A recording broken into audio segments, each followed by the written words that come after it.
Hello, and welcome to another episode of What's on the Pile. I'm Nathan Besner, and joining me is Shane Lee, Hey, what's up? Jane Belcastro, Bonjour. Matt Wagner, It's Wagner. and Jenner. And Jenner. It's our it's our 50th episode. Hooray! Huzzah! Yay, Fanfare! 50 plus G. 50 Plus G, plus episode G. For this episode, we'll be exploring the humanity of four expats delivering nitroglycerin to an oil fire with The Wages of Fear, Henri Georges Clouzot's fraught nihilistic thriller, followed by Sorcerer, William Friedkin's update of Clouzot's film. It is also nihilistic.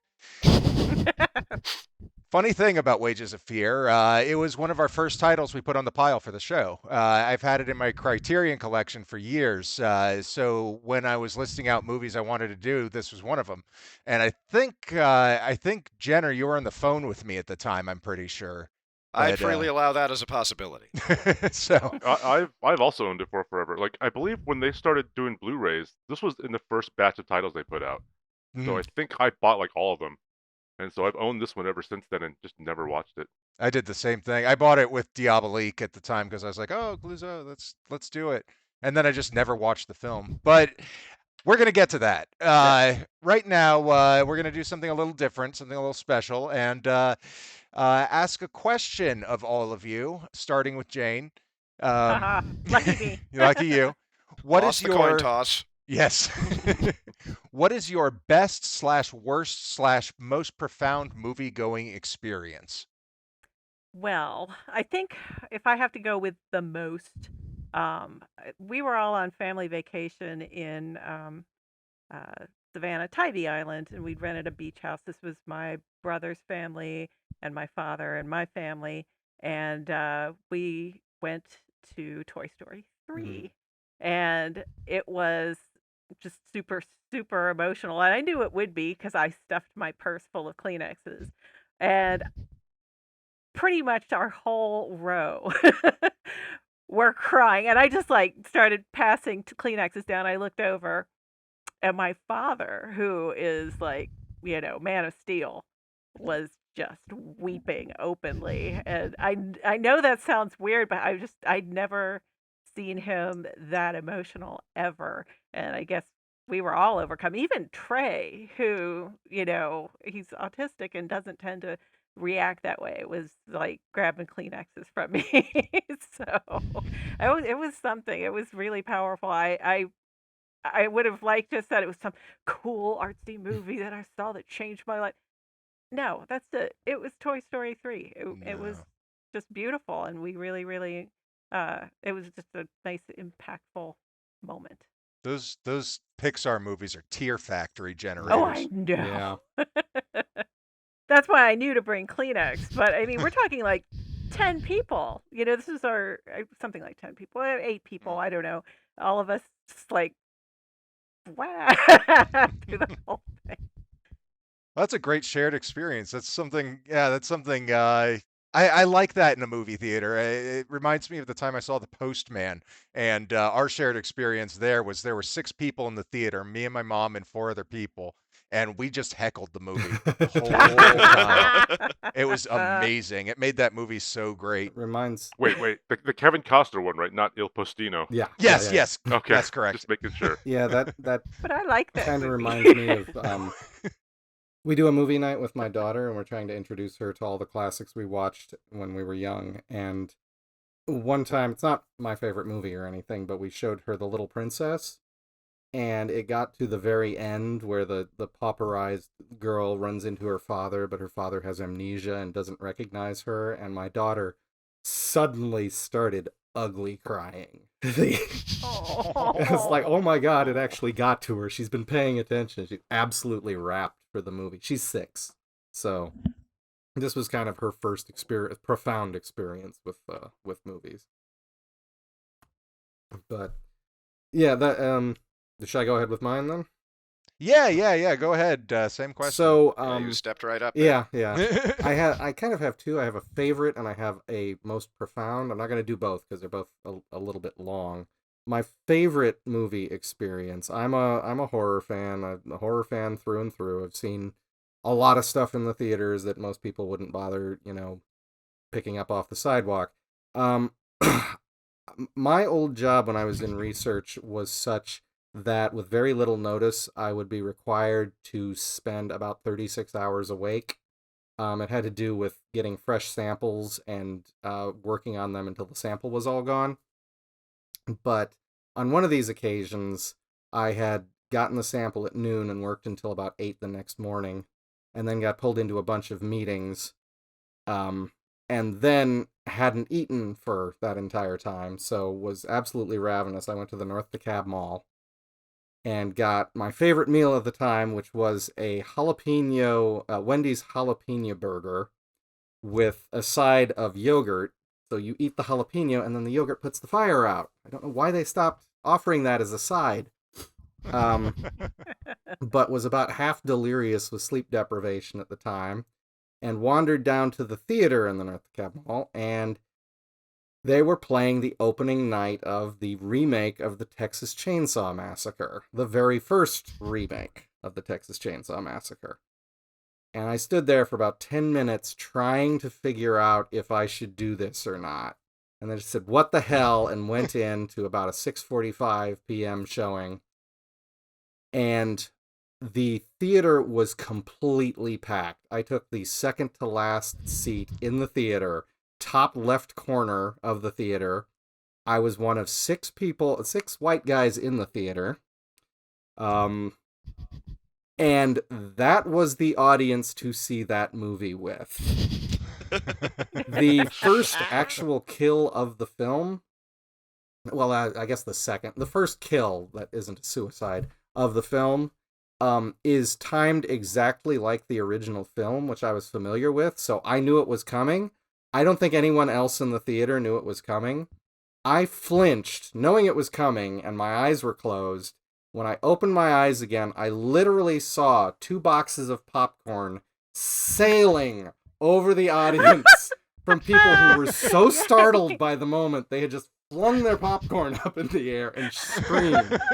I watched that popcorn come down in the audience, and that was kind of, I mean, they would put that in ads if they could. Yeah. No, I've never experienced that, the popcorn flinging. I've never seen it. I've seen video of it, in advertising, that kind of thing. Like, what was it? Paranormal Activity. They had all their cameras and people would fling their popcorn. But I've never experienced that in an actual theater. That's awesome. Yeah, it was fairly remarkable. All right. Well, Jenner, Shane, who wants next? I am apt to go on at rather great length, so let me defer to Shane on this front. Okay. Sure. So mine is both good and bad for different reasons. So a lot of us know each other from anime conventions. And the friends you make at anime conventions are like, genuine friends. But you only see them a couple times a year. So this particular convention was in Orlando, and so I was really excited to see all my friends. And it just so happened to be the same opening weekend as a big movie. So we all planned to go to IMAX screening at midnight, back when midnight screenings were just at midnight, not at like 6 p.m. the day before. So Thursday night at midnight, we had tickets to a real IMAX screening, my first real IMAX. We all went out drinking, we all went out to dinner. We were beyond excited for this movie. We sat on the balcony, so we were in the center of this giant screen. Okay, the movie was Spider-Man 3. We were so excited. Spider-Man 2 was such a masterpiece. We're like vibrating with excitement. We watched the movie, then we all shuffle out quietly. I'm a little drunk. I'm also a little confused. I'm like, did that movie suck? And we're walking out, and then our friend Brian, who most of you know, Brian Palacios, turns to me and goes, "How's your pie? It's so good." And then everyone started laughing, and I was like, "Oh, thank God, it's not just me. That movie did suck." And then the rest of the weekend, we had our usual con shenanigans, drinking and whatever, but it was just Spider-Man 3 jokes all weekend, and it was great. But that movie experience was, I can't even describe how disappointing that was. But it ended up being a fun weekend. It was extremely disappointing. I remember my time of coming out of Spider-Man 3 with my head hanging low, and I was with my friend Jamie, and he was just like, man, It was a very dour evening. Yeah. Well, we you were all want me drunk, to? and then we got drunker afterwards Well, too. that, So it that was helps. okay. That definitely helps. took a You bit of needed the it. took a bit of the edge off there. Yeah. You earned it.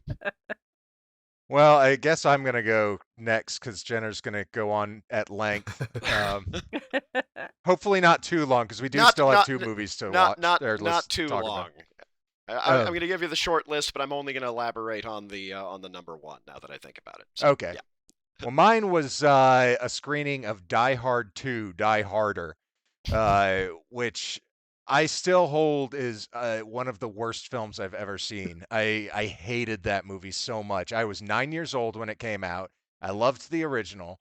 My mom took me to see Die Hard 2, and halfway through the movie, I walked out in tears. And it was because specifically of the scene where was that William Sanderson?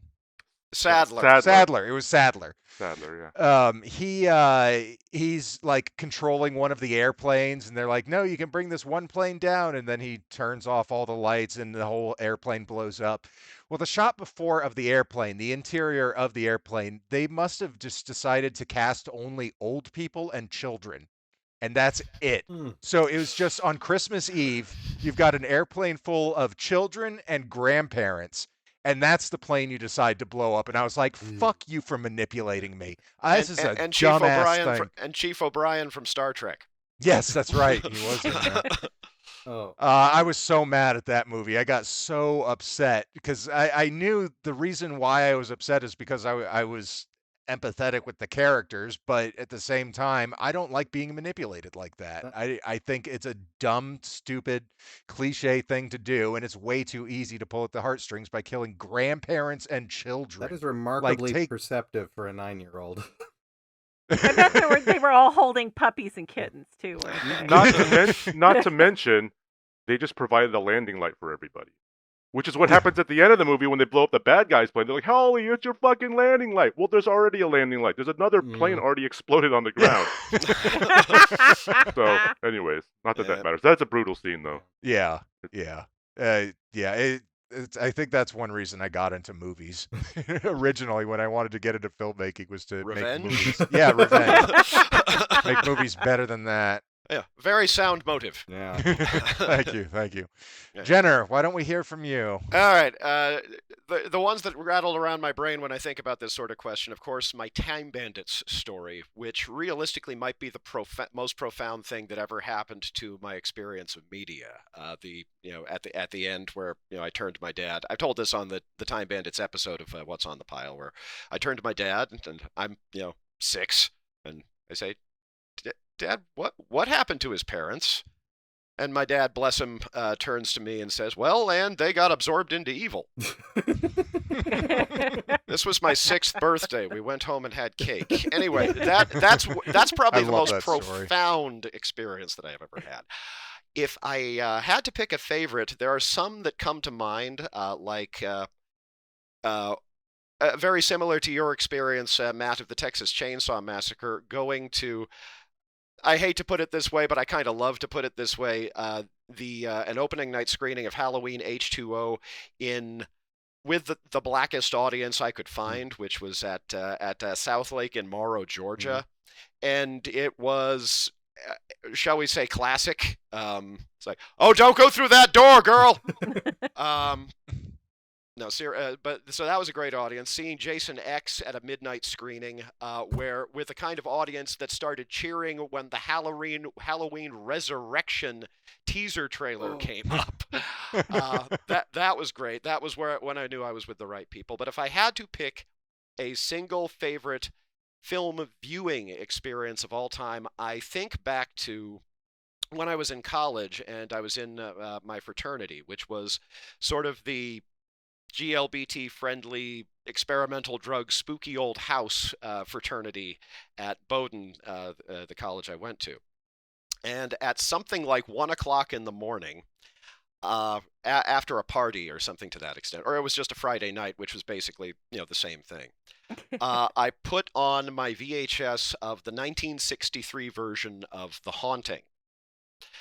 And gradually, as people as things had settled down upstairs, this was in a basement screening room with, I want to say, something like a 36-inch, absolutely enormous tube television, but it was in a dark room, several rows of couches. But gradually people kept filtering in as everything else had settled down for the night. So by about 3 o'clock in the morning, the room is full, and we get to the ending of the 1963 version of The Haunting.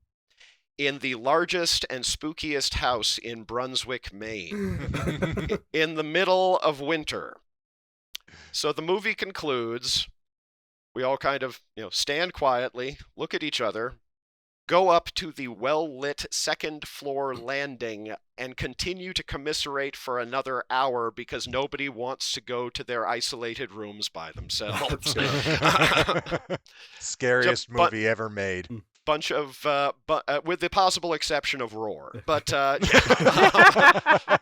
Okay. call it the most intentionally scariest movie ever made. But so just picture, if you will, this bunch of jaded liberal arts college students standing around just chit-chatting because none of us want to admit that we don't want to go to our dark and far-flung rooms just at that point. That was a truly transcendent experience for me. I have a brief follow-up with what would probably be my mother's most profound movie experience. She had 4 sisters and a brother, and on one occasion their parents were out, and they had been left home alone because the oldest was old enough to be responsible for them all, and they sat up and watched The Wolfman on TV. And then they turned off all the lights, they got ready for bed, they all held hands and went back to the back bedroom where all of their beds were laid out. And the problem is the light switch was by the door, so you had to turn off the light and go into it. So they approached the darkened room, they all broke hands with each other, ran in, jumped on their beds, and landed on the cat. Oh. Yes, apparently Poor the screaming kitty. was pretty ear-splitting. So, Oh. I actually have one more, which is very short. I had a room full of freshmen in college watching Grave of the Fireflies with me. And by the end of it, there was not a dry eye in the house. People were openly crying, and I just remember every single one of these, like 16 people, standing up and just quietly shuffling out of my dorm room to go to God knows where and be Go sad. buy some liquor. Yeah. And that's when I realized how powerful that movie really was. Love that movie. Oh yeah. Yeah. Not a movie that one approaches without caution and care. Yeah. Well, why don't we move ahead to our movie of the week? Our first movie, The Wages of Fear, Henri-Georges Clouzot's nihilistic masterpiece. I really enjoyed this movie. I've got to say, I really had a good time watching it. It was incredibly tense. There were moments of tension that I found captivating, and I did not mind the runtime of 2.5 hours for this. It felt like it deserved its 2.5 hour runtime. Yeah, I mean, it's like an hour before they even get into the truck, and even then, I was really into it. I was really enjoying it. I sort of got like a Casablanca in the gutter sort of vibe from that whole location, all the people kind of gathering, not knowing what they were gonna do. It's kind of a more honest Casablanca too, because of the polyglot nature of it. We've got people speaking French and people speaking German and people speaking English, but not English to any great extent. It was not teetering towards one audience or another. It was plainly subtitled for an English audience, but it wasn't trying to fake that everybody in this town knows English, which was an interesting approach. There are people in the film who were bilingual and neither of them was English, just so they could converse with the German bartender at one point. No, sorry, I may be getting it mixed up with Sorcerer there, but yeah. Oh, that's right. Yeah. Well, we'll probably talk about Sorcerer as well, honestly, while we Move forward, discuss Yeah. Well, Yeah. yeah. Well, this whole movie was ruined Oh. for me. Oh, In the no. first 2 Right. minutes, when that asshole threw pebbles at a dog, and he really did. I mean, that dog was like, "Hi!" And I mean, Yeah. you could see it was not faked at all. They did this for, and I'm using air quotes, art. I mm, mm, mm, mm. But after that, it was really terrific. But I couldn't really get past that. I wouldn't shut up about it, would I, You Jenna? would not shut up about it. Ah, That's It fair. I believe that I had seen this at some point when I was back in college as well. I didn't actually particularly remember it terribly well. I don't think it's aged terribly well. No. Granted, kind of treating the rest of you as a control group on this one. I saw Sorcerer first. I have always held that Sorcerer is an absolute masterpiece. So that may color my sort of sense of the accomplishment of the film. I can see it as a sort of a legitimate suspense classic of its age, but ultimately, aside from a few set pieces like the turnaround on the sort of extension of logs, whatever it was, when they're going up one of the mountain roads, ultimately it didn't grab me. And I also thought that the climax was definitely a bit dragged out with Mr. Joe taking way too long to expire, and Wow. ultimately the kind of pointlessly nihilistic ending to it. I Yeah, love that the pissed me ending. off. I was so mad. It I was the still don't know most. how I feel about it. It's the most French ending I've ever seen. It's the most French ending I've ever seen, but I'm not sure if I believe that in a good way. It's the kind of French ending that people who don't who want to make jokes about art house movies make jokes about. Yeah. It's the kind of French ending that Monty Python spent the late '60s and '70s making jokes. I mean, about. that's probably why Kevin Smith had Clerks end with Dante getting shot in the original version, Yeah. because he wanted it to be like a legitimate indie film. Yeah, possibly. I don't know. I mean, I get what they were. I guess. I mean, I'm just like guessing what they were hoping for, but I imagine that Mario was the brash, devil may care, just go into everything full steam ahead, not really think about it, and yet lucky up to a point. And then, of course, Joe was the one that was so cautious, and so you have the crazy, go for it guy versus the coward, and they both end up dead.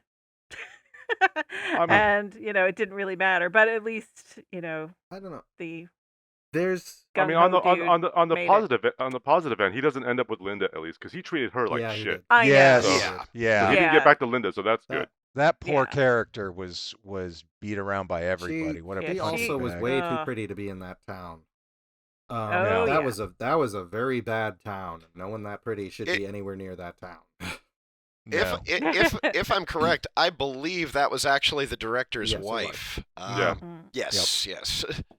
But yeah, no, she's way too good for her environment there, and Well, and she Yeah. was a prostitute too, wasn't she? Yeah, that was implied. I think that was the implication. Yeah. There was so to the ending.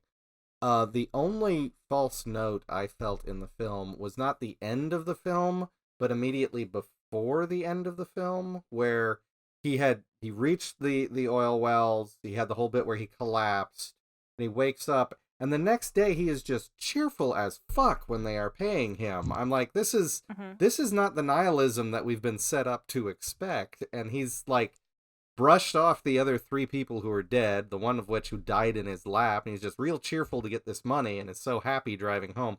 The fact he dies on the way home is, like you said, perfectly French art house. But that moment right before it, I felt was a bit of a betrayal to his character, and some of the events that led up to that point. It was a weird little twist on the characterization, which the film then, stepped on thoroughly, but I just felt that was one false note right at the end. Other than that, I really liked this. I think my favorite point of the entire film had to be when he actually drives over Joe. I thought that was pretty much a masterclass on all of the actors and the situation, and the fact that he can't stop, but he should stop, but he can't stop. And you can see the conflict in his face at the same time as you see Joe going under. I thought it would have been, it was a little much, I thought, to have it be that he's literally driving over Joe's leg. I thought it was going to be something a little cleverer where he's moving that giant branch out of the way, and it was the truck going over the branch. I thought the branch was going to be holding him under the oil. And it was going to be a matter of, like, the guy, like, Mario could have persuaded himself that, well, if I go fast, maybe I'll get past it and he'll be able to get out from under the branch, but still not actually helping his quote-unquote friend. At this point, of course, their friendship is a little on the rocks. But I have to... Oh, just a bit. Just a bit. I mean, Joe really did mess up. Yeah, I mean, Joe messed up. When Mario needed him. Yeah, he did. Yeah, it's an interesting character, internal conflict in the characters that I thought was best epitomized in that scene. I would say Mario having a giddy reaction to the money at the end. It's because he's a no-account asshole. Yeah, exactly. Well, most of the characters in this movie are, objectively no-account you're assholes. absolutely correct. Not Luigi. Not Luigi. Not Luigi. Which, by the way, you have Mario and Luigi. Luigi looks like he should be Mario. Just saying. Yeah, I made that note too. Yeah. I do want one of those. It's pretty obvious. A meme of one of those still frames. I'm going to tell my children that this is Mario and Luigi, and I won't be lying. Yeah. I mean, now that you guys are mentioning how happy he was at the end, now I'm thinking, like, when the American was offering them this job, he was talking about how, like, fear sticks with you, and what we now know as PTSD, which now seems to have been undermined by his reaction at the end, because you would think that they were setting up that theme, but he's like, nope, I got the money, let's go for a ride. They're all no-account assholes, but the events of the movie, someone is supposed to learn something other than us, the audience, and I would have thought it would be Mario. This is a French mid-century movie we're talking about. But am I not? I mean, Luigi was actually a nice guy. He had a job. Okay. And Luigi was a nice guy. Everybody else was a no-account asshole. Okay. Were we supposed to understand that Luigi was the German an asshole? The German. The blonde guy? Was he an Dutch asshole? Okay, he was actually okay as well. Well, I'm not so sure. The guys in the truck that blew up. The guys in the truck that blew up were actually kind of okay. I'm not all that sure of that because we're not really given enough of the context of his background to understand it. We know he says that he was sent to the salt mines for 6 years by the Germans, but he isn't. Did he say it was the Nazis, or did he say it was the people? Oh, he did say the Nazis? Yeah. He did, and he was Dutch, I believe. He was Dutch. Oh, Dutch, okay. Okay, my mistake. So, I didn't catch that. I could be wrong, but Bimba, I guess his name. Bimba, yeah. We didn't finish. Jenna and I didn't finish at the same time, so this is why we had the guys in the truck who blew up were kind of okay. Mm-hmm. Yeah, that's why they had. Yeah, they were. Yeah, exactly. French nihilism. Those guys had to go. Yeah. Too nice to live. Yeah. So in the meantime, you get the you get the cocky / cowardly mafia type, French mafia, I don't know, Mr. Joe, and the blindingly handsome but still an asshole Yves Montand. So, what do we think Joe was? I had the impression he was a confidence man. Of course, that's changed in Sorcerer. Or were we supposed to understand that he was a straight-up killer in this film, too? I didn't think he was. I thought he was just a guy who was like trying to escape something, death or something like that. He did say what it was, but I don't remember what it was. Isn't it implied that he killed the guy that was supposed to be the fourth person? I didn't understand that. Or did something. I mean, Sorcerer makes it very blatant, but he hung himself. Well, no, that was in Sorcerer. The whole turnaround was a lot more explicit in Sorcerer. No. What Jane is in Sorcerer, the guy got stabbed. No, what Jane is saying.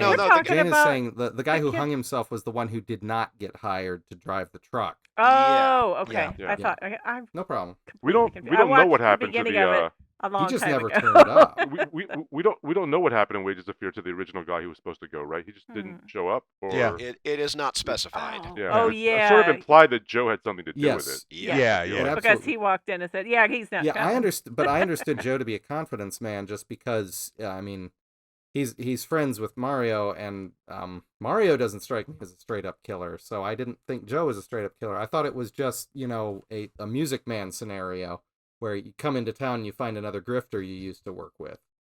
But that's me completely reading into the situation. We're not really given anything We're there. left to assume that he is some manner of criminal. Yeah. I thought that I thought he Mario was just saw the guy and was like, "I can use him. We're gonna pretend like he's a rich bigwig and get everything on Oh, credit." you're right, because he only knew him Yeah. from the whistling. This is the Right. problem when you're watching movies that are very slightly different and are remakes of one another right Mhm. back to back. You start losing Yeah. track of details like this. Ugh. Yeah. I thought Joe was kind of just I mean, I thought he was homeless or something. He had nothing left, it felt like to me. And He he was had just 50 making Yeah, I pesos, thought Yeah. and he used it to bribe his way I in. thought he'd Yeah. And he gotten said that he had more, but he'd spent it all getting there to escape I something. thought but he I had can't remember gotten what it was. caught in a grift and had to leave town, and that had the clothes on his back and the money in his pocket, and that was it. But Yeah. That is possible. They don't But they were nice clothes, so Mario could pass him off as practically royalty in that Yeah. town. So. I think Joe's backstory is left intentionally Vague. kind of vague, yeah. Because at a certain point in the movie, you do think he's kind of an imposing character.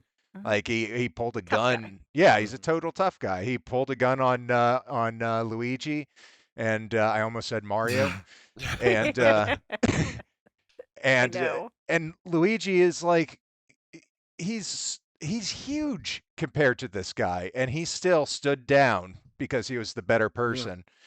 And so I think going from that imposing character to later in the movie finding out that he's a complete and total coward is a great turn. I really enjoyed that. Yeah, that was cool. And I remember well at the end, when Mario's talking to the oil guys and they say, "Wasn't he a brave guy? Wasn't he, and Mario's like, "Yes, yes, yes he was." But which was nice. I mean, kind of help a dead guy save face, but I think he was also referring to the fact that, he Past had tense. acted that way. At least he, acted a good game. Yeah. I gotta say that turnaround scene you were talking about earlier, Jenner, that scene in and of itself, as far as thrillers go, that had me on the edge of my seat. I loved that entire sequence, and it actually reminded me of another movie I'd seen recently, which was that Liam Neeson ice truck movie. Oh, how is that? It's not good. No. It's really not. But it reminded me of why that movie's not good. It doesn't have that kind of tension that's built into it. It is a spectacular set piece. Yeah. Yeah, It's terrifying. Was that Cold Pursuit? Is that what it was called? No, Second one? Cold Pursuit was a wait. remake of In Order of Disappearance. That was actually really Okay. good. No. It was just I called remember like that one. The Ice Road or something like that. Yeah. Yeah. It's super think generic. that might be it, actually. Yeah. Yeah. I mean, this movie uses really great insert shots to just show how delicate and precise every little movement is, and showing things, having scenes play out basically in real time, which really like when they're setting up for the to blow up the rock, like every little thing he's setting up to rig up the thing. I mean, they do that in Sorcerer too, actually, but it's just a really great way to create the tension. Yeah, that was... the set pieces do stand out, absolutely. Even being a little bit lukewarm as I am, I can definitely point to the blowing up the rock and the turnaround as absolutely seminal sort of suspense set pieces. Yeah, and I'm still not sure what Luigi thought he was going to do running back to the rock when it. What was your plan? What was your plan here? Yeah, oh He yeah, was gonna you like could put it out. cut the wick or Yeah. whatever the Yeah. fuse, but And then I love he that knew what he they was doing. celebrate by peeing together, and then Joe's offended he doesn't get to Very join French. them, so he just pees by himself. That is Shall we such say, a The- that's like French masculinity on display. yeah. it's an earthy film. Yeah, Yes. I mean, between baby penises, abusing dogs, lots and lots of mud, sweat. Yeah. The movie looks like cigar smoke spells, and I don't mean good cigars either. Everybody's super sweaty and dusty and dirty, covered Gross. with oil and smoking Yeah. cigarettes. Yeah. Oh, there's so much on! smoking near the no smoking near the truck sign. Yeah, I know. I read that as actually a deliberate yeah, gag. I think that was on purpose. Yeah. Yeah. And again, super French. Yeah. Apparently, Yeah, definitely. both the Joe and Mario got conjunctivitis from the wallowing around in the raw oil scene. Was that real They oil? used oil for that? Apparently, I don't have Well, it was a cheap real then. good source for that. I'm not sure what you could. I suppose you could use chocolate syrup, but that's I know, but how expensive would that be? Raw Oil oil? was cheap. Chocolate syrup is a Yeah. lot more expensive than crude. Yeah. Yeah. Mm. And honestly, Right. So, since yeah. crude oil floats, you only have to do the top handful of inches of it. But Yeah. Yeah. yeah. Oh, that's gross. So, Yeah. from the little bit of research I did, this was apparently shot in southern France. Mhm. How well do you think it passed for South America? It felt a lot more like Mexico than South America. And I've never been to South America, it so I wouldn't really know. Well, the only Was it comparison we supposed to be have. South Sorry, America? go ahead. Yes, it was. I mean, that's supposed to be. what I assumed. I read the Wikipedia article. The city they named in the Wikipedia article is in Puerto Rico, but it could have just been a generic name, Mm. like Las Pietras or something. Is Yeah, actually a city in Puerto Yeah. Rico. I think because Puerto Rico does not look like that. I think both of these Yeah. movies were deliberately vague as to which banana republic they took place in. I think it's Mm. generally accepted that they're both talking about Venezuela, just because of the history of that nation with oil and the like. But you're right; they specifically do not name the country that it's taking place in both of them. They do Yeah. specifically name who controls the oil company, which was The interesting. Americans. That even in the 50s, evil oil companies are the villains. Mm. Which apparently some of this stuff was cut out because of that in the original U.S. release. Yeah, there's a bit on the Criterion disc about that, about how it was censored when it Mm-hmm. came over to the U.S. Yeah, it only got restored, I want to say, in the early to mid-aughts. Prior to that, I think the most common version was like 134 minutes, whereas the director's cut was 153, I think. Mm. Is that's the one that we watched then? Yes, right? yes, it is. Yeah. Criterion wouldn't do us dirty that way. No, they would not. And they were not kind to Americans, and that's fine because hey. Eh. I'm now wondering if I saw the complete version, because I picked Oh. it up off of Amazon Prime, which Yeah, So did that I. was And that. it was that 2 hours and 18 minutes. okay.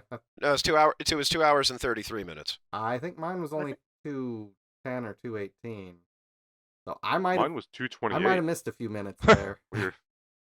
Yeah. Oh damn! I hate it when that happens. Well, okay. I have to track down. Now you have That's to- weird. Copy. Now we have to put off the episode and you have to go back and rewatch it. Figure out which versions Still we got did it or rented didn't for see. 3 more days. So We'll pick Weird. it back up some other time. I think mine's already expired. I'd have to buy it again. Oh yeah. But no, I thought this was really. I mean, taking into account this is 1950s, and it's a very 50s movie, even if it is very French in sort of its layout and its characterization, the acting, and the face down in the bar is a very 50s moment. It struck me where the honest guy is the one who shamefacedly is walking away while the asshole with the gun is snidely whiplashing it up a bit. That struck me as a very 50s moment. I'm not sure why exactly, but It's kind of like in To Kill a Mockingbird when Atticus gets spit on in the face, and he just wipes the spit away and does nothing about it. It kind of reminded me of that a little bit. Yeah. Somebody being the better man. Right. Until they blow him up. Until they blow him better up. man all over the Blow him up. place. Oh, too Oh. It's 1953. Come on. Was I the only one who had to rewind when that happened? I was like, wait, did that just happen? Yeah. The truck blew up. I had to rewind it. I was like, wait a second, that didn't just happen like that, did it? Oh, Yeah, I thought No I missed preamble, something. yeah. I actually made a note of that at one point. I said, "Are they really dead?" And then wrote it again. Are they dead? Like, I don't understand. It's I guess they are. Well, I saw the first half of Wages of Fear, and then I was like tired, and so I went back and saw the rest of it this afternoon. So I watched Sorcerer in between, so I kind of knew what was going to happen. wow. And they were much more overt about what happened in Sorcerer. I mean, Not sure what kind of course, I'm goal screaming, "Look at the road! Stop talking! Slow down!" Boom. Going to note that it's interesting that you didn't get drowsy during Sorcerer. No, I didn't. Well, why don't we go ahead? Okay. Why don't we go ahead and take our break and resume our conversation on Wages of Fear and Sorcerer in just a moment. We will be right back.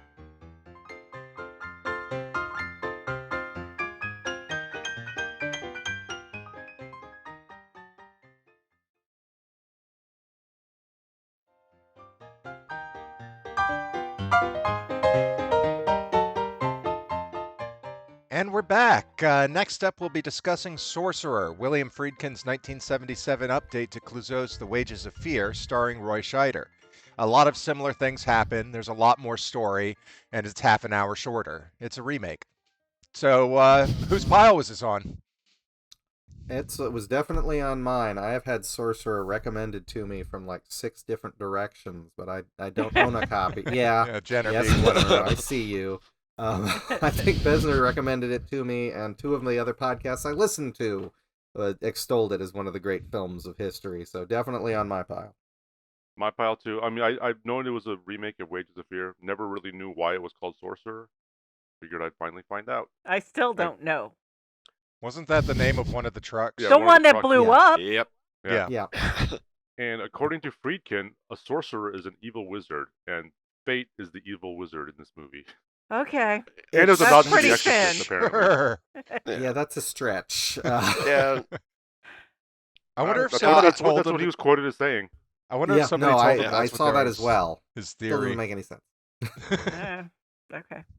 You know, this one I think I first saw when it finally hit VHS in the 90s, mostly going off of Harlan Ellison's recommendation from watching, which was mostly bemoaning the lack of success that the film had. This was part of his epic 2-part making and unmaking of David Lynch's Dune essay that I referenced some episodes back.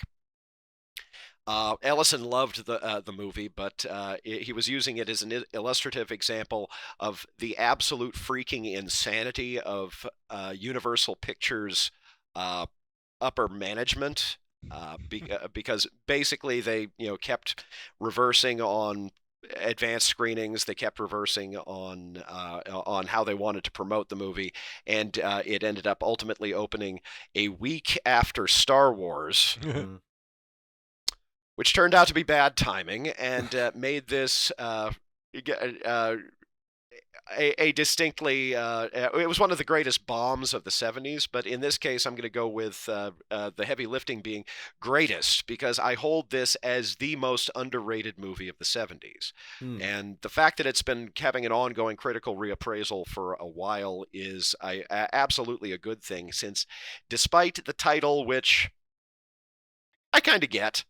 It's just, I I mean, It we doesn't can. We sell were the like movie. kind of like workshop some better I mean, names, yeah, like I mean, they Fumble ha- in the Jungle, and it was like the fourth title they came up with. They had a bunch of yeah. better ones. Well, I mean, yeah, I mean, in Europe they actually called it The Wages of Fear, which is probably more to the point. But which the only problem with that is it makes it sound like it's a remake of The Wages of Fear, which it is technically. But I personally hold it to be absolutely superior in every conceivable way. I think that the movie is William Friedkin's best film, much as I love a lot of his other movies, including The Exorcist, of course, which we've covered on this show before. I think it's an absolute masterpiece. I loved it. Just loved it. It was so good. You didn't get sleepy. I did not get sleepy.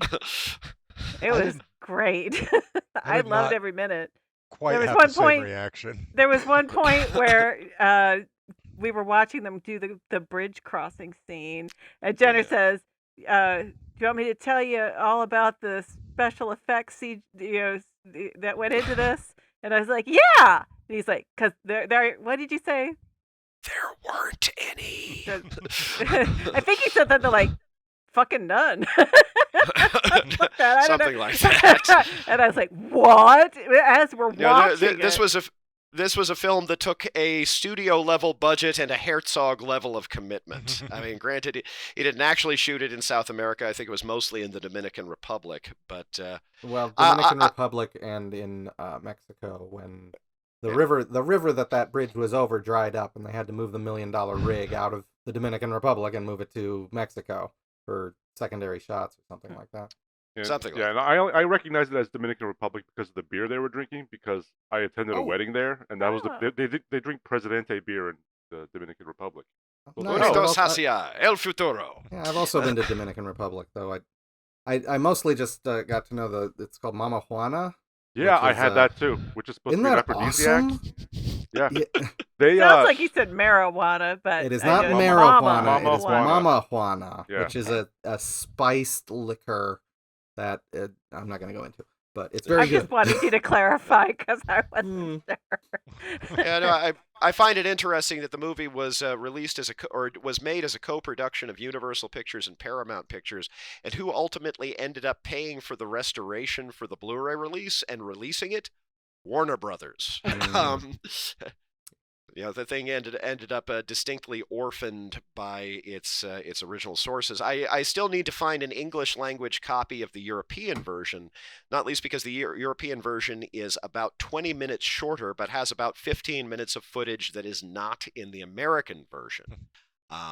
Or so I'm told. I love my variants. I've only ever been able to find a German language version without subtitles. But yeah, no, the misleading title, quote unquote, was the big thing that most of the critics pointed to. I think it was John Simon who said, "Why would you make a remake of The Wages of Fear, do it badly, and give it a misleading title?" And that was almost the extent of his review. But a lot of that, as I say, I would give it to understand, was, as much as anything else, Universal Pictures, who was handling the domestic release, constantly flip-flopping on release dates, screening times, and basically pissing off the critics well in advance because they already thought they were going to take a bath on the thing. And it ended up becoming a self-fulfilling prophecy. It ended up becoming one of the final nails in the coffin of the new American cinema, quote unquote, especially since it was released a week after Star Wars. This was a $22 million movie that was released after the $10 million Star Wars, and the rest is history, as they say. Same thing happened to Last Action Hero. Where did that come out after? I love that movie, by the way. Jurassic Park. I actually liked it too. I know Jenner and Bob have their own. I liked it except for the ending. I've gone on at great length about the ending. I don't need to rehash that here again. So, Vesner, you said you didn't quite have the same reaction? No, I thought the movie was fine. I didn't dislike it. I didn't hate it or anything like that. I had a good time watching it. The bridge scene is phenomenal. Oh. I thought that whole section was great. But I liked the feeling I got from Wages of Fear a little bit more. And maybe it's because I watched it before I watched Sorcerer. Maybe it's just I love French filmmaking, and Oh, you know, Well, to that's like each I his say. own. But I think the thing that really made it so much better to me was the more background on the four drivers. I'm not see, sure I that And liked not that. and yeah, not throwing rocks at a dog. Yeah, oh and yeah, no one threw. I mean, sure, there was plenty of child penis in this one as well, but I Well, mean, no, there was just the but it one was just child the one. penis, But it was an Jesus, extended shot. which I think was, as much as anything else, an homage to Clouzot as well. I noticed in one bit, and I had never noticed this before. We saw this again last night. That the map that they're following at one point has one little part that I had never noticed, frankly, because I had never seen it on my projection screen before.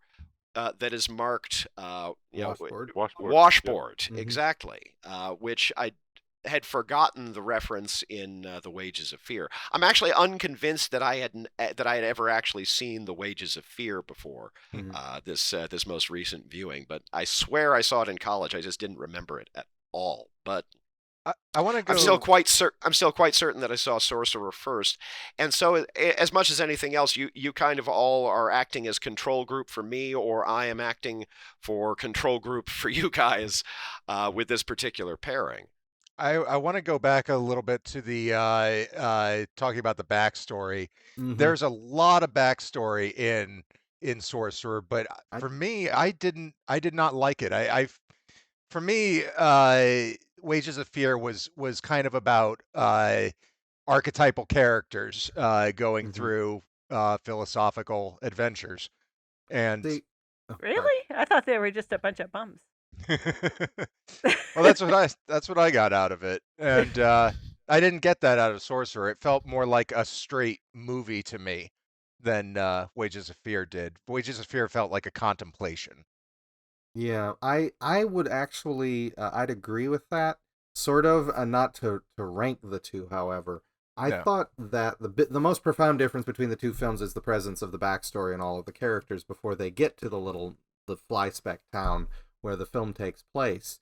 And the difference between the two, the 50s version, the complete absence of backstory on these characters led to us speculating, was Joe like an out and out killer, was he a confidence man? And I think it really added to the interaction of the characters there, because like the audience, the other characters didn't really know each other's backgrounds, and we went into it similarly from the same perspective of not knowing about these characters. Whereas in the Sorcerer one, I mean, Jane has a problem with people throwing rocks at dogs. I'm not so sure I can get on board with one of our heroes bombing a synagogue. Yeah, now that was immediately. terrible. And he wasn't a Yeah. hero. I mean, that was kind of, to me, the whole point. We knew he was, like, not a very good He was- person at yeah, all. He's the one Well, we that's know the thing what is he's about, these too. were all bad people, but Mhm. Right. I mean, at the same time, I kind of love the gag that the Mr. Joe character, played in this case by Francisco Rabal, is actually a hitman, and when he shows up, our three or four other major characters are mostly trying to figure out which one of them he has come for. Yeah, I liked that. See, and it made sense that somebody was sent And then, of after course, them. he ends up pairing up with Roy Scheider. 2 films after Jaws. But they Going off into the jungle, where we assume that he is going to try to find an appropriate place to put him down, but then not realizing until much too late that he has to depend upon him for the continuation of his life. wow, I Yep. feel stupid because I did not catch that.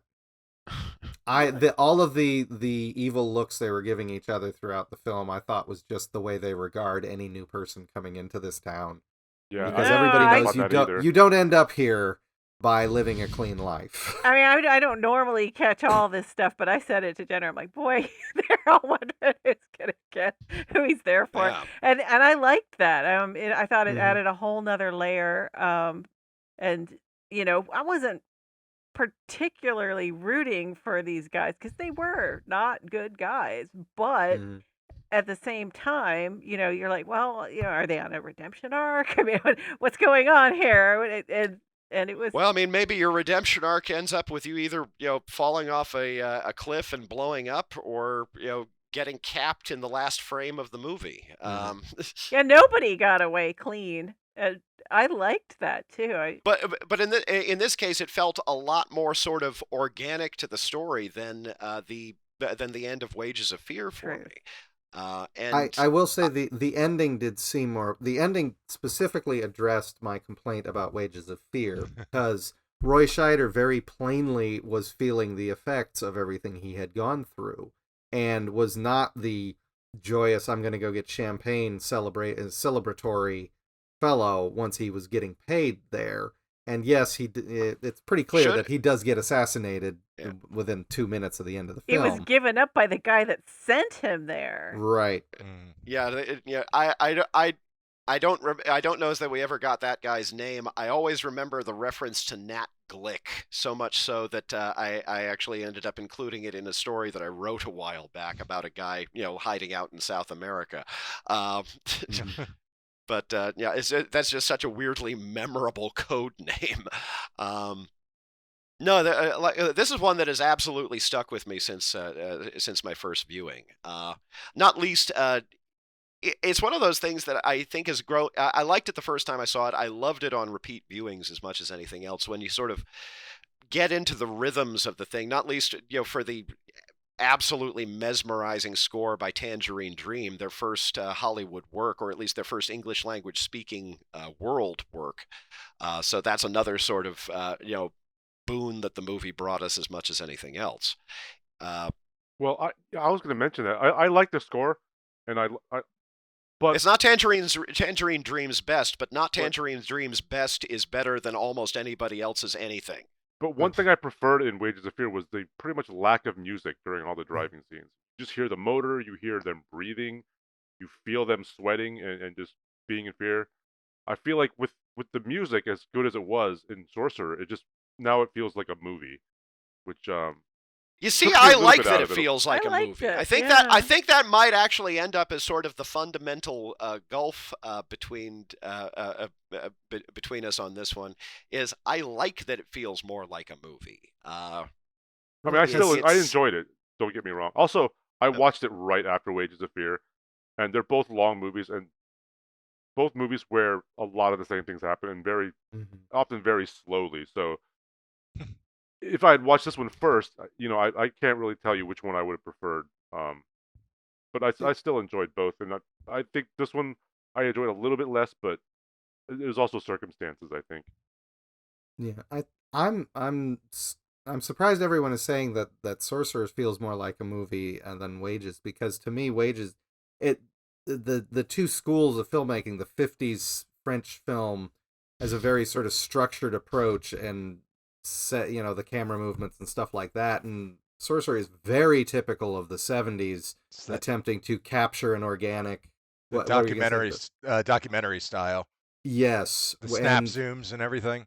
But it's also got a lot. I mean, just the environment it's in is so much of a richer and very obviously, this is real jungle we're in here, or the explosions of green and red throughout it that are extremely organic. I love the 70s films for not feeling trimmed and cultured and cultivated and being very raw in that fashion, and I thought this was something of an epitome of that, honestly. Despite I have a couple of other nitpicky things to bring up about this one, but they're kind of dumb. So that's what we're here for. Yeah. Oh boy. Okay. Pick away if it takes your fancy. Yeah, very very slightly, but in the Wages of Fear, they're transporting something like 1,000 gallons of nitroglycerin to blow out an oil well fire, which is appropriate.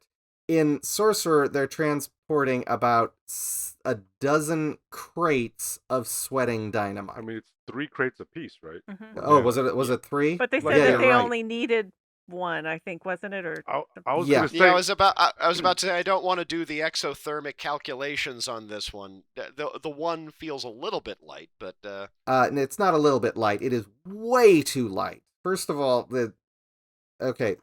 they are absolutely right. This is something that's neat about dynamite. You have to keep rotating it like wine, because otherwise it sweats, and the nitroglycerin in the blasting caps will sweat out of the dynamite sticks and drip down into the box, and then you have nitroglycerin in its pure form just sitting in the bottom of your box, and if you drop the box, the whole thing blows up in your face, and it will absolutely blow up a truck. It will not blow out an oil well fire. There is not nearly enough force behind that, because they need an explosion that moves a hell of a lot of air very suddenly, and what dynamite does very good is blow out about 6 feet with an immense amount of force, which is great for cracking holes in rock, but it is not great. Or a tree. Or a tree. Well, yeah, it would blow the hell out of a tree, but it's, although apparently they needed to bring in an actual arsonist to do that particular bit of work for them, because the pyrotechnics expert barely dented the tree. So... I wow. do absolutely love the shot of the guy who, they show him the sort of this, I guess the safety specialist from the oil company sees the oil well on fire, says, "I've seen worse," and then they go out to the shed far, far away where they have the dynamite stored. He gets a little bit of the nitro on his hand. He goes out the front door and just holds his hand out under a little bit of light rainfall, and there's that. He flicked his fingers, and it all went flicked- pop, pop, pop, pop, pop. Yeah. It's shock dependent, and that kind of demonstrates what I'm talking about, because those little drips of nitroglycerin could at that point could have been simulated with those zip bangs you throw down at. Yeah, the little popper things. Yeah, the Well, poppers. on this, something like my fifth viewing, I could tell that it was definitely a little bit of a pyrotechnic effect from underneath his hand rather than this one, but I still have always loved that shot, just as an indication of how volatile this stuff is as much as anything else. Yeah. I mean, it'll go off and it'll kill you, but it will not put out an oil well fire. Yeah. Well, okay. I defer to you on the science. I'm still going to defer to William Friedkin on the filmmaking. Yeah. I mean, that's why it's a nitpick. I recognize that this is a stupid little point of physics, because nobody cares about the actual amount of explosives being moved around being accurate. Well, so I care. that's Well, fine. I'll also I care. say that. Oh, I'm sorry, I'm interrupting. Well, I was just going to say you hated the whole thing about the synagogue, or wait, the mosque? Yeah, I don't know what it blew up was. the synagogue. Yeah, but that's how we knew he was a demolitions expert. So I hated it I didn't too. pick I up mean, on I thought that. it was horrible, and I was Yeah. like, these Yeah, guys are garbage. But The villainy of these guys is distinctly established. We end Yeah. up with Roy Scheider and Bruno Kramer as presumably the least villainous of the bunch. But they're still freaking villains. Mhm. Shane, I'll- wait, what were you gonna say? I was going to say, I cared about the fact that there were only 3 crates, because when the truck got stuck on, not the Rainy Bridge, but the first bridge, just unload the crates, get across the Yes. bridge, and put them back. It's Mhm. 3 crates. Yeah, You can do it. They're I not thought that heavy. that 4 or 5 times. Very carefully walk the crates to the other side of the bridge, drive the truck across, put the crates back on the truck, and then continue. Anyway, that's another dumb nitpick, but still, it bothered me. Like, I was thinking about I it. agree. Because And they the kept, thing they is- kept I showing do the too. 3 crates. It's very clearly just 3 boxes in some sand, not that big. 2-man lift, you're good. Mm-hmm. Take them off during the dangerous parts and put them back. Yeah. And at the same time, I don't think any of us has actually read the original novel, so we have kind of inherently no idea whether this is in any way a more accurate adaptation of the original novel, or if it's just an expansion on stuff that was more closely handled in The Wages of Fear. But at the same time, sort of the elaboration of the background on it. Granted, yeah, it doesn't feel like enough dynamite, but I don't know dick about dynamite, and I just enjoyed the movie. Yeah. Things flowed up real good. Yeah. So You don't even- Things blowed up real You good. don't even need a truck for those boxes. Just get a regular car. It's probably a smoother ride. I don't know. Get a sedan. Put them on the back of a motorcycle. Yeah. Put it on a wagon. Well, Get a red- That I would did like how probably they not end explained why they well. couldn't use the helicopter. That was cool. Yeah, because that was actually answering one of your quibbles with the thing the Yeah. moment after you had expressed it. Yeah, I was like, Yeah, well, when they it- have a helicopter. Yeah. So No, and thanks. I also did really like the truck mechanic montage as they were basically assembling these vehicles. Yeah. Sorcerer I love itself, that, yeah. definitely looking like kind of an animal in its own right. It's It had Oh, like it's got a it's grill got a with yellow monster for a teeth. face. Yeah. Yeah. yeah. Mm. And I did enjoy. I actually enjoy the driving test in this this one better with like the little. Yeah, that follow-up actually plot. had yeah. some. That actually had some genuine laughs in it, which is not something I can particularly say about The Wages of Fear. I did like Uh, the guys that couldn't drive. I mean, they just wanted the money. They had no idea what they were doing. They'd never been behind the wheel before.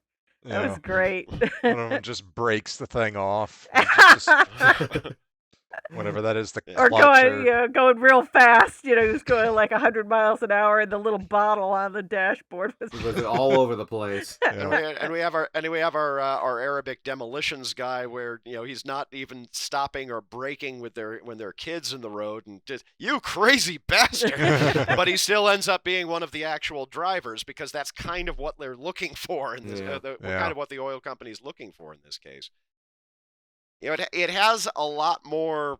Again, a lot more characterization for all of our guys. except for the Joe character. Yeah. The Joe character ended up as sort of the central enigma, but again, that actually is turned to the movie's advantage in this case. He's not out there swaggering, except insofar as he's a mysterious guy. They figure he's come to do one of them. Or maybe he's not. Maybe he's just a hitman who is hiding out in this podunk town. It's never made explicit, but there's still that imminent sense of threat from him. I didn't get that sense of threat myself. I think I liked having that scene with Luigi in the original. I liked having that setup to kind of characterize him. I enjoyed having something there, and they didn't do anything in this case, or not as far as I was aware, because I didn't catch on to the him being an assassin or whatever. I didn't It was think... literally the first Yeah, scene of the movie. It was. Oh, was it? Yeah, he was Yeah. in the. He Oh, went that's down right. the elevator. Yeah, this was one of those movies that followed a very 70s tendency for pictures like Black Sunday or The Next Man, if you ever saw that relatively obscure Sean Connery movie, of having a movie of international intrigue where almost nobody says much of anything for the first half hour of the movie. That was actually, this fell squarely in the middle of that particular established trend, except most of the rest of the time it was used in either spy or specifically assassination movies, whereas this one they ended up using it as a setup for a remake / readaptation of The Wages of Fear. But again, despite the fact that there's almost the same amount of time between the beginning of the movie and getting to the job, the first part is more interesting, I think, in terms of the characterization of the parties involved. But fundamentally, the movie is always moving toward the job, and the job itself I actually find a lot more interesting. Yeah, I kind of like the time spent in the town in Wages of Fear. We spend the same amount of time setting up, but it's in this this sort of I mean, Casablanca granted, location. in this case, it's kind of probably intended as feature, not bug. But every second in the town in Wages of Fear made me want to take a bath, both for the physical aspect of the movie as well as the fucking behavior of the characters involved. They were awful. I loved it. I mean, I loved that feeling. But they really hurt a dog. They really did. I mean, you saw the dog. It was a mangy, and it was a mangy dog to begin with, so it probably didn't have a particularly good life either before, during, or after it that. Was rail thin, and I kept calling him the fat ass German guy because his butt he was a very pear shaped gentleman, and I was like cursed him for like the next half hour. Yeah, I can vouch for this. I was there with you. I was just silent about it. But he didn't just throw one stone. He threw like two, real fast and hard. Yeah. I counted three. Yeah, fast and hard. He was the worst character in the entire movie to me. Everything he did. I was kind of glad when he's the one who got killed off screen, I guess. Yeah. We assume. Yeah. Maybe he was just sapped. Yep. Yeah. The equivalent character in Sorcerer was straight up killed. Yeah. They are pretty. Yeah. They are not graphic, but they are explicit. I mean, I didn't get the sense that the assassin was there to kill somebody. I thought he was just lying low. So why else would he? We never know. Why else as would I'm he go saying. on the job? Like it seemed like he had needed the job. He needed the money. Yeah. I'm wondering if that's something that comes out more with repeat viewing, because I think, Andrew, you're the only one who's seen this repeatedly, right? Yeah, but that's I what saw it. I'm I saying got it right was away. I mean, because I You they were were all sitting like next to looking him. out windows, Yeah. and he'd look them in the eye when they'd like Yeah, look at him, and they'd be all like, Okay. "Oh, I was pretty sure he was taking it as an opportunity to isolate, the Roy Scheider character specifically, Jackie Scanlon.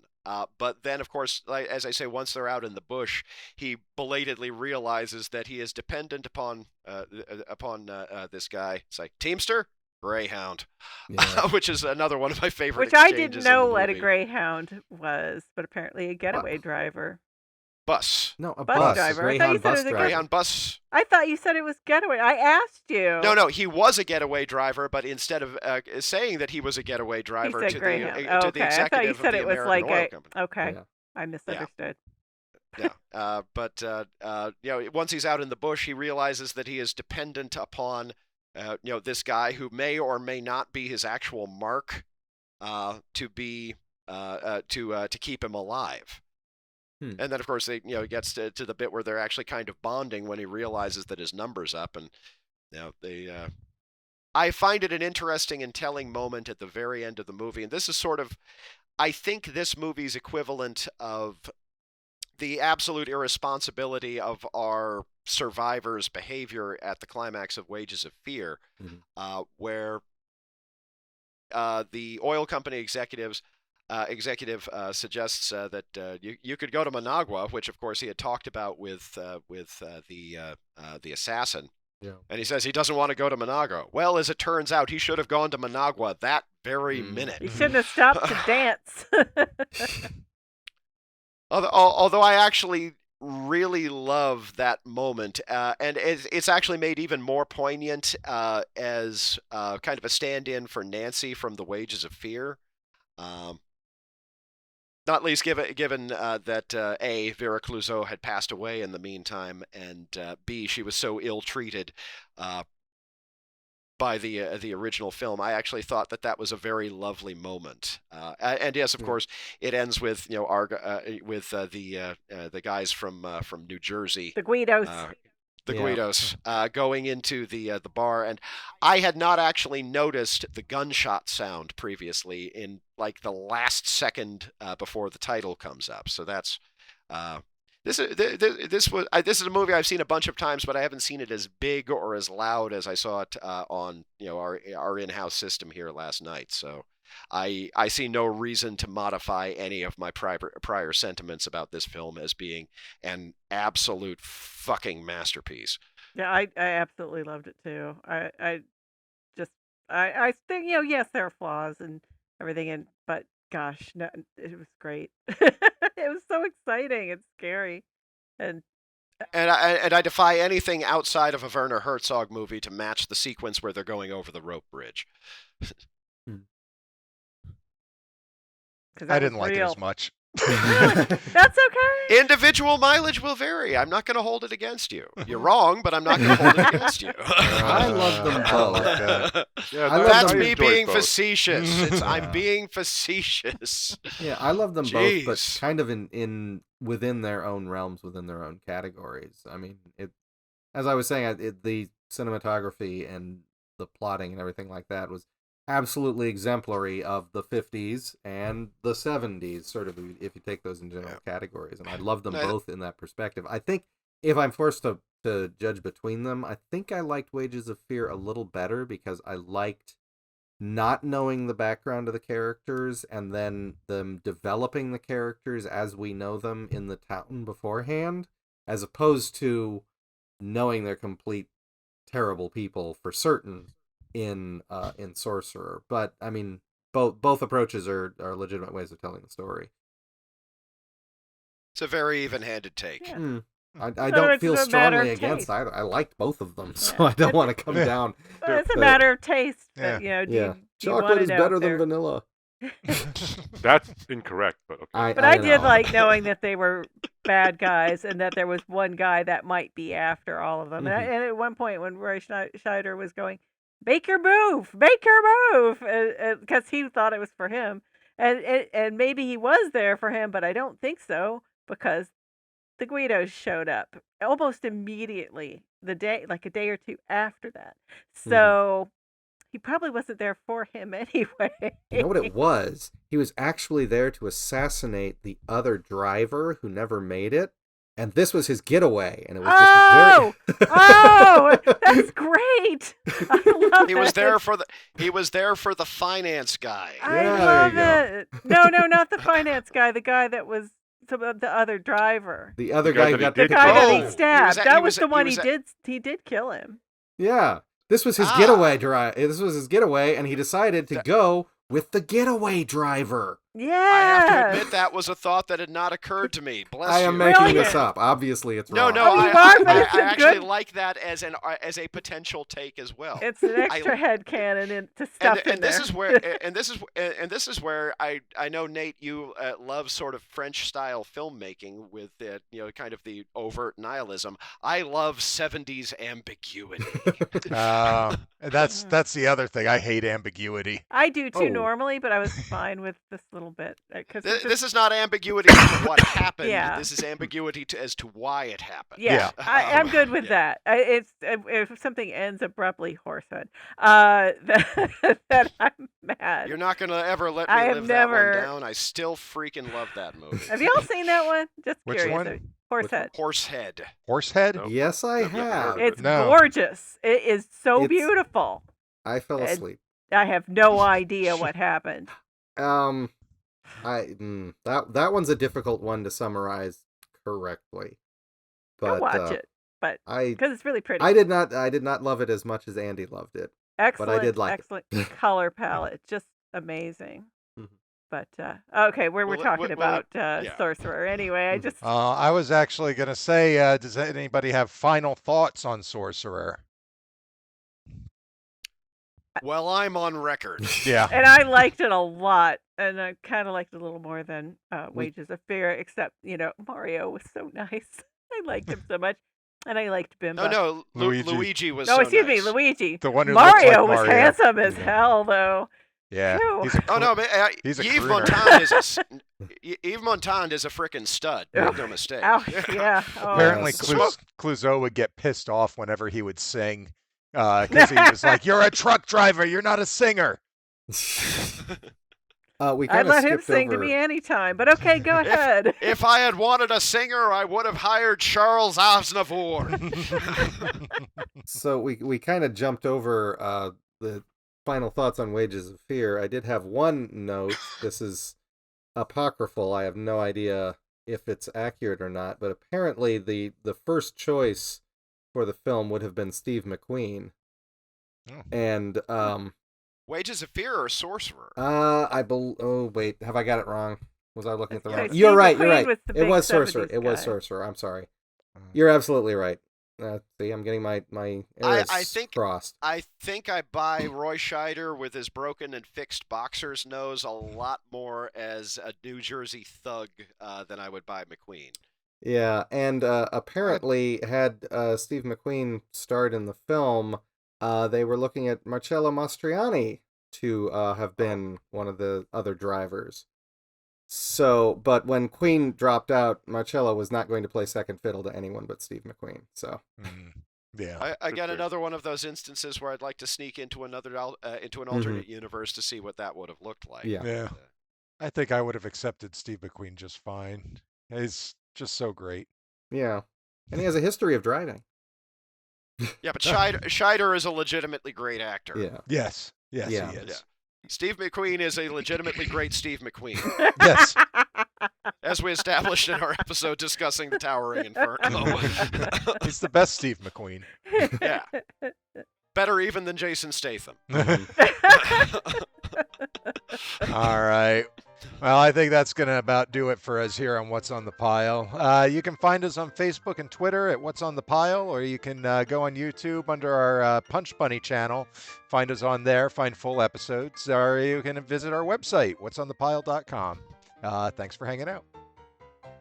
Happy episode 50 plus G. Yay. Yay.